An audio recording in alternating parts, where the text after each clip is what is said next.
Hello students, class 11 biology chapter 1 that is the living world. Student, living world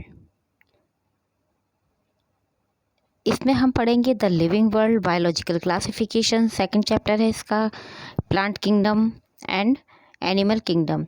ये हमारी first unit है। First unit का first chapter है the living world. सबसे पहले मैं बात करूँगी आपसे कि हम पढ़ रहे हैं बायोलॉजी। तो बायोलॉजी का मीनिंग क्या होता है? What is the meaning of biology? BIOS means living, logos means होता है स्टडी, मतलब लिविंग स्टडी। हम लिविंग ऑर्गेनिजम्स के बारे में स्टडी करते हैं। इसमें story of life on earth that is biology. Story of evolution of living organisms on earth, biology. What is living organisms? Living organisms क्या है? हम कैसे आइडेंटिफाई करेंगे कि ये लिविंग है और this is non living?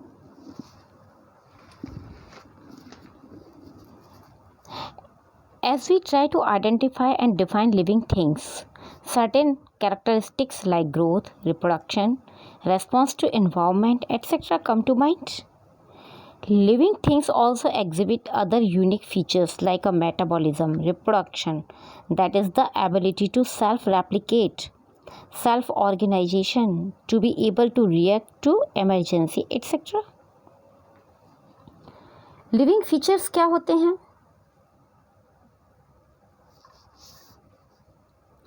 Growth,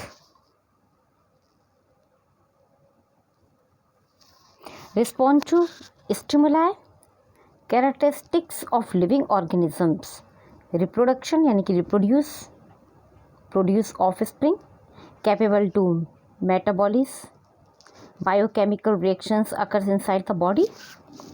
तो सबसे पहले बात करूँगी मैं ग्रोथ के बारे में। ग्रोथ क्या है? Increase in mass and overall increase in size of a tissue or organisms or its a part. Increase in mass and increase in number of organisms. Twin character of growth. Growth is a irreversible and permanent increase in size of an organism or its part or even of an individual cell. Growth irreversible होती है, permanent होती है। एक बार अगर growth हो गई तो वो दोबारा वापस छोटा तो नहीं होगा, परमानेंट होता है। उसके साइज़ में इंक्रीज़ होता है, साइज़ इंक्रीज़ होता है ऑर्गेनिजम्स का।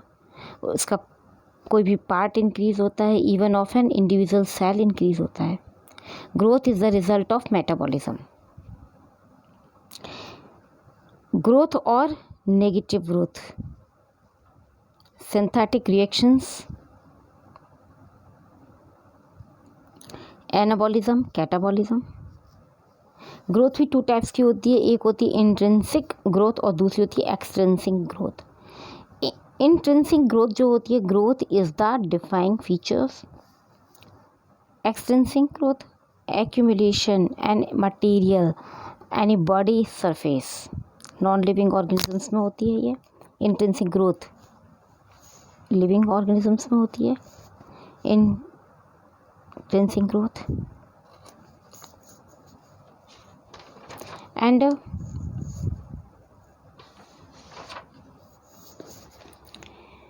ग्रोथ का मैंने आपको बताया कि all living things grow. Growth is the taken as an increase in mass and number.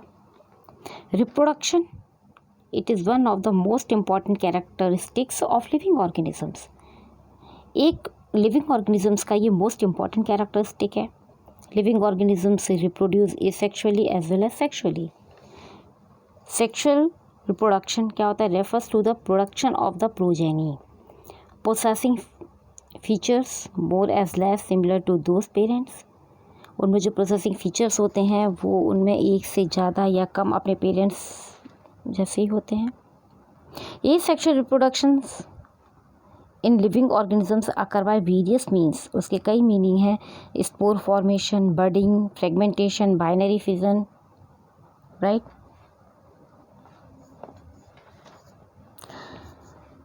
The non-living objects are not capable of reproducing, replicating themselves.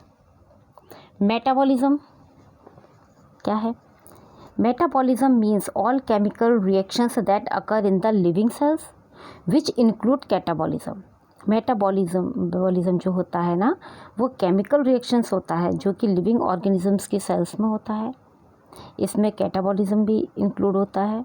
That is the reaction that break down the material and anabolism. That is the reaction that build the material. Catabolism का मतलब ये होता है कि the reaction that break down the material, मतलब material का ऐसी reaction जिससे मटेरियल का ब्रेक डाउन होता है. एनाबॉलिज्म का मतलब क्या होता है? That is the reaction that build the material, मतलब मटेरियल्स को बनाना. All the chemical and biochemical reactions occurs in living organisms, whether they are unicellular or multicellular, दोनों में होती है. A unicellular organisms perform all metabolic reactions that are necessary and vital for its survival. Unicellular organisms metabolic reactions perform करते हैं, necessary होती है उनके vital के लिए और उनके सर्वाइविंग के लिए, सर्वाइव करने के लिए, वाइटल सर्वाइविंग के लिए. All multicellular organisms, whether plants, animal or fungi, have metabolic reactions occurring in various systems as well as within cells.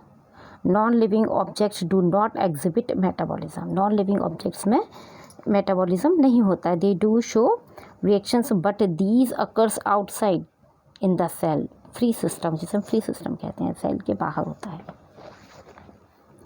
Response to stimuli. Living things are able to sense their surroundings, मतलब living things जो होते हैं उनमें ये क्षमता होती है कि वो अपने चारों ओर जो भी कुछ है उसके प्रति उनमें सेंस होता है कि बाहर ठंड है, गर्मी है, या हमारा हाथ आग से जल रहा है तो उसे हटाना है. एनवायरनमेंट को वो सेंस कर सकते हैं और उसके अकॉर्डिंग उसके अगेंस्ट रिस्पॉन्ड भी करते हैं. And respond to these environmental stimuli which could be physical, chemical और biological. Plant respond to factors like water, light, temperature, humidity, etc. Plants से respond करते हैं किस factors के against?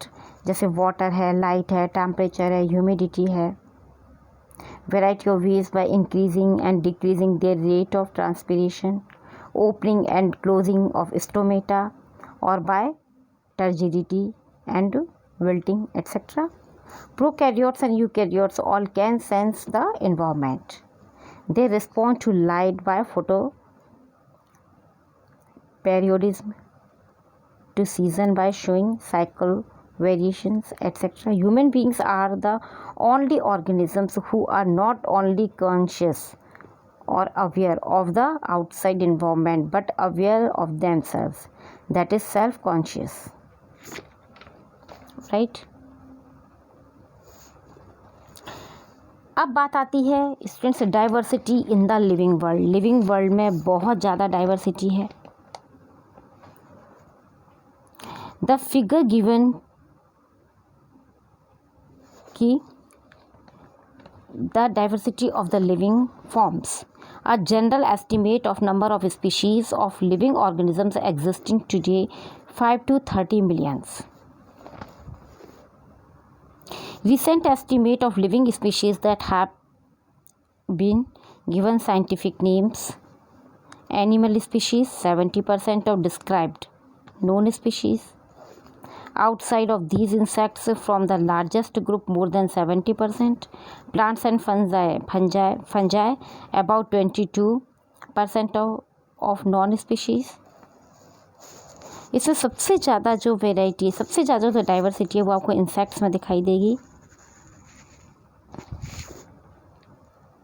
उसके बाद अदर ऑर्थोपॉड्स हैं, मोलस्क्स हैं, वॉर्म्स हैं, अदर इनवर्टिब्रेट्स हैं, वर्टिब्रेट्स हैं. History of classification. क्लासिफिकेशन की जो हिस्ट्री है उसमें भी आपको बहुत सारे जो साइंटिस्ट हैं उन्होंने पार्टिसिपेट किया.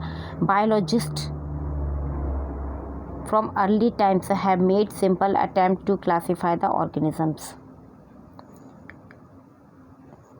Name of the biologist: Aristotle, Charaka, John Ray, Carolus Linnaeus. कुछ इम्पॉर्टेंट टर्म्स जो आपके इसमें आए हैं वो हैं nomenclature. Since it is not possible to talk about any organisms without its name, has been given a name by which it can be referred to. Thus, we have names like cat, dog, wheat, rice, mango, etc. These common names are often misleading because the organisms are recognized by different names in different languages. सही बात है. अलग ये जो name है वो अलग अलग लैंग्वेजेस में अलग अलग नेम है, तो थोड़ा सा कन्फ्यूज़न हो जाता है, उसे रिकॉग्नाइज करने में प्रॉब्लम होती है. For example the common name of certain plant in different languages in different, जैसे चाइना रोज़ इन इंग्लिश, गुड़हल इन हिंदी, पद्मा चारनी इन संस्कृत, जावा इन Bengali, and so on. These names vary from place to place and country to country. ये नाम ही country to country और place to place vary कर रहा है, तो confusion होगा उसको recognize करने में. By these common names, the organisms cannot be identified and recognized by any person knowing only one or two languages. The use of these common names creates confusion about the correct recognition of any organisms.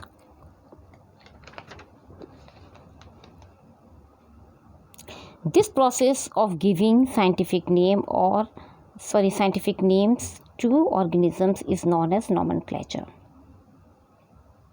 मतलब to avoid this confusion and to standardize the naming of living organisms, scientific names are given to organisms. तो ये सारी यही process क्या कहलाती है? nomenclature. Identification, the determination of an organism being identical with or similar to another already known organisms is known as identification.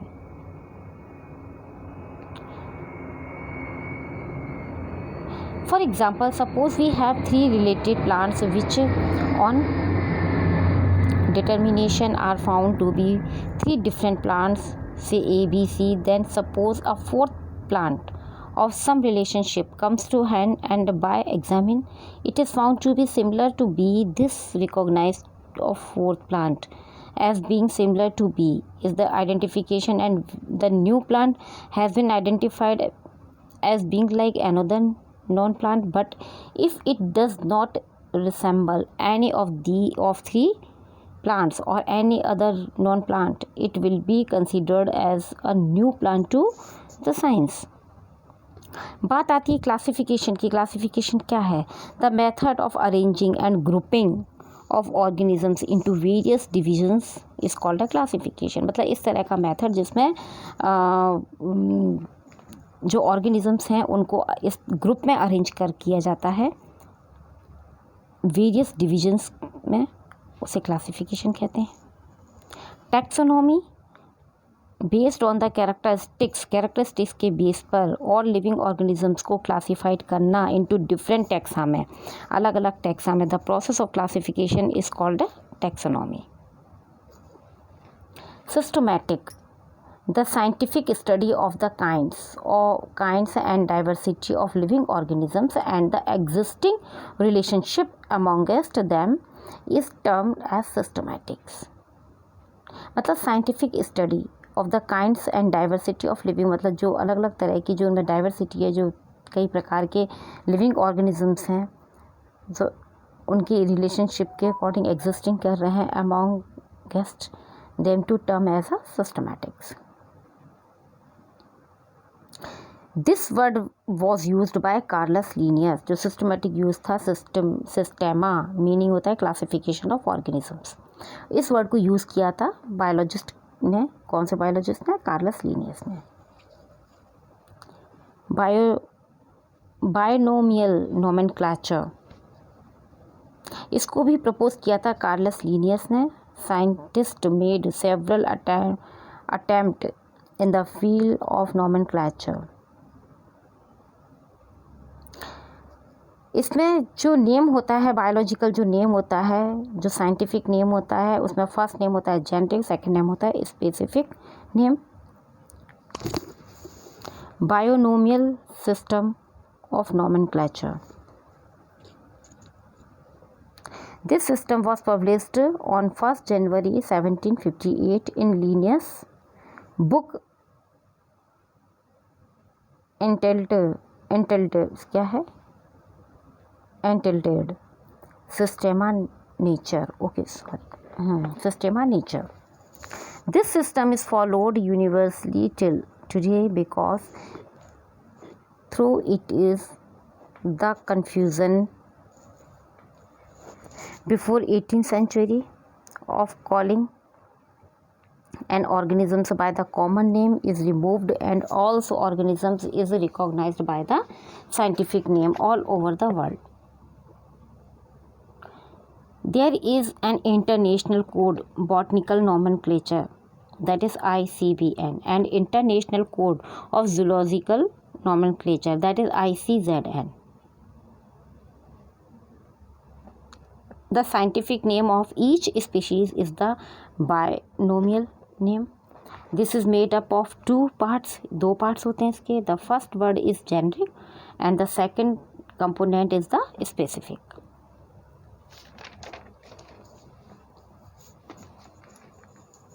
Right.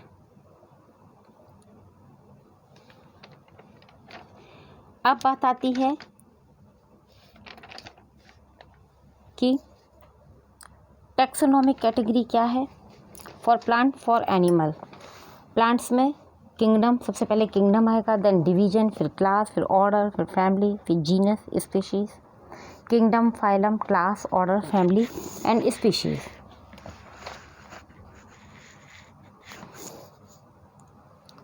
Kingdom, phylum, sorry पहले kingdom आएगा plants का. जैसे हम नाम रखते हैं मैंगो. मैंगो का जो साइंटिफिक नेम है वो है मैग्नीफेरा इंडिका. उसका जो साइंटिफिक नेम है वो है Mangifera indica, common name. Biological name biological name उसका होगा क्या? मैग्नीफेरा इंडिका ही होता है. और जीनस उसका होता है मैग्नीफेरा. और किस फैमिली से है वो? एनाकार्डिएसी. सेपेंडियल्स उसका ऑर्डर है. क्लास डाइकोटिलेडोना. और फाइलम उसका है एंजियोस्पर्म.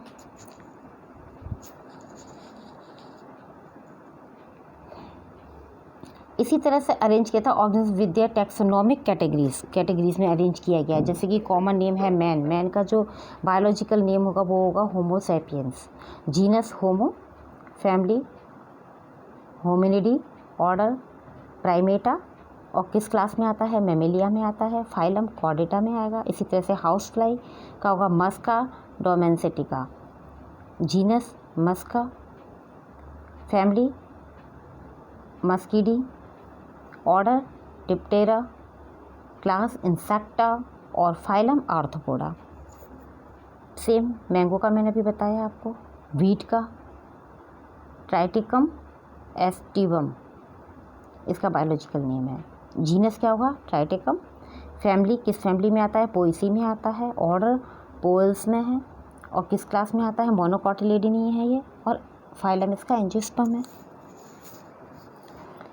तो किंगडम, फाइलम, इसको हम इसी तरह से डिवाइड करते हैं. पहले किंगडम, फिर फाइलम, फिर क्लास, फिर ऑर्डर, फिर फैमिली, फिर जीनस, फिर स्पीशीज. इसी तरह से ऑर्गेनिजम्स को टैक्सोनॉमिक कैटेगरीज में अरेंज किया गया है. Thank you. I hope you understand.